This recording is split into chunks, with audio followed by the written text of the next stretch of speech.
Bonjour et bienvenue sur autoplus.fr. Aujourd'hui, nous allons découvrir un troisième membre de la famille des Ludospace du groupe PSA. Eh bien oui, après le Citroën Berlingo et le Peugeot Rifter, voici l'Opel Combo Life. Donc il s'agit d'une toute nouvelle famille qui a été renouvelée. Alors c'est vrai que le précédent modèle de chez Opel, le Combo Tour, on ne le connaissait pas vraiment. Là, aujourd'hui, cette nouvelle génération reprend la base de ses cousins français. Il faut savoir qu'en France, 85% du marché des Ludospace est représenté par les constructeurs français Peugeot, Citroën et bien sûr Renault. Donc là, ça sera un nouveau venu avec Opel. Comme ses cousins français, l'Opel Combo Life affiche le même gabarit et il existera en deux versions.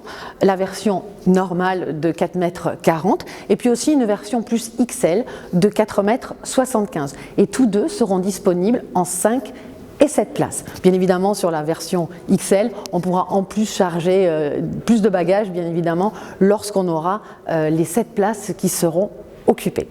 À l'intérieur, on retrouve la même architecture que dans le Citroën Berlingo notamment, dans cette finition qui est la finition haut de gamme, puisque chez Opel il y aura 3 niveaux de finition.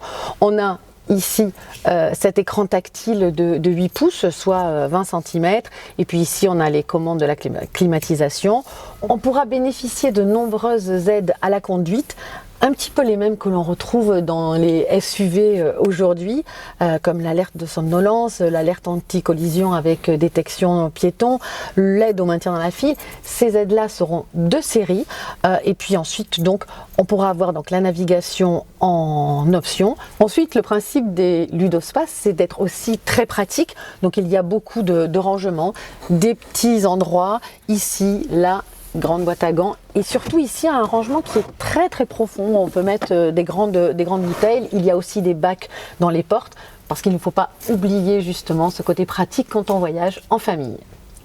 Côté motorisation, on restera aussi dans la famille PSA puisque cette Opel Combo Life bénéficiera des blocs 1,2 litre essence de 110 et 130 chevaux.